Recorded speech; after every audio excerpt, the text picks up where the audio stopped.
Assalamualaikum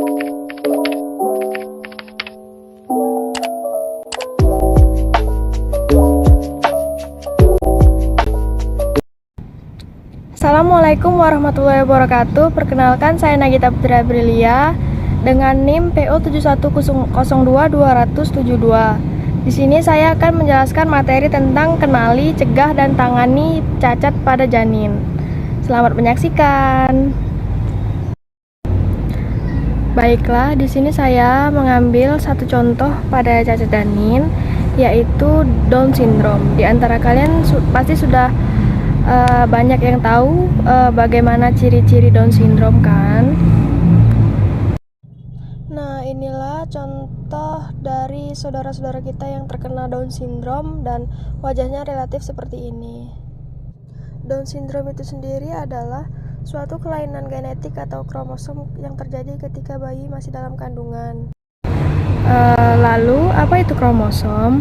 Kromosom adalah sel-sel yang ada dalam tubuh kita yang berbentuk spindel seperti pita, di mana di setiap rantainya itu ada urutan-urutan protein asam amino.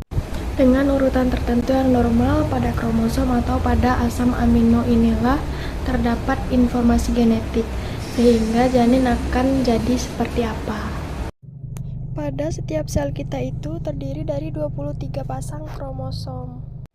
Nah, pada kasus Down syndrome ini, di mana pada urutan kromosom yang ke-21, kromosom itu bukan sepasang, tetapi ada 3, maka kasus Down syndrome ini juga disebut trisomi 21.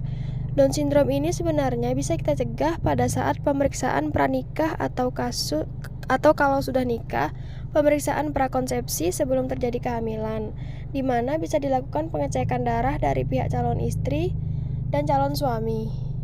Kita periksakan darahnya apakah mereka membawa bakat Down syndrome, karena pada kasus tertentu ada juga yang secara klinis tidak kelihatan Down syndrome-nya.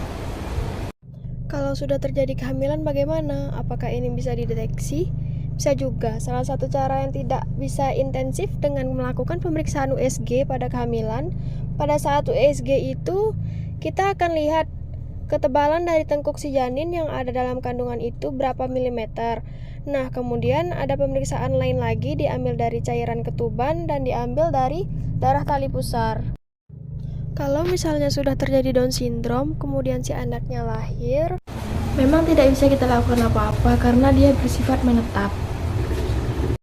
Yang bisa kita lakukan adalah kita lihat bagaimana si anak Down syndrome ini kalau misalnya Down syndrome-nya ringan dan tidak ada kelainan jantung pada dirinya. Nah, si anak ini bisa tumbuh berkembang meskipun di kognitifnya agak rendah, tapi bisa kita maksimalkan sesuai dengan semampu mana kemampuan kognitifnya. Nah, siapa sih yang beresiko untuk melahirkan anak-anak Down syndrome? Biasanya ibu hamil yang hamil di atas usia 35 tahun akan mengalaminya. Nah, jika si ibunya yang karir atau yang pembawa gen Down syndrome tadi, maka kemungkinan melahirkan anak Down syndrome itu bisa sampai dengan 30%. Sedangkan jika ayah yang karir, kemungkinan terjadi Down syndrome sekitar 10%.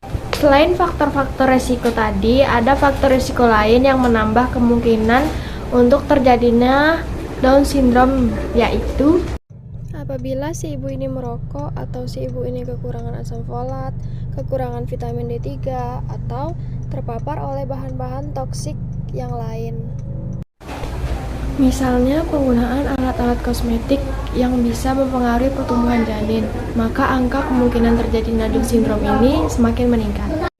Pada kesempatan ini, kita cukup bersimpati kepada orang tua dan keluarga yang dianugerahi anak Down syndrome ini.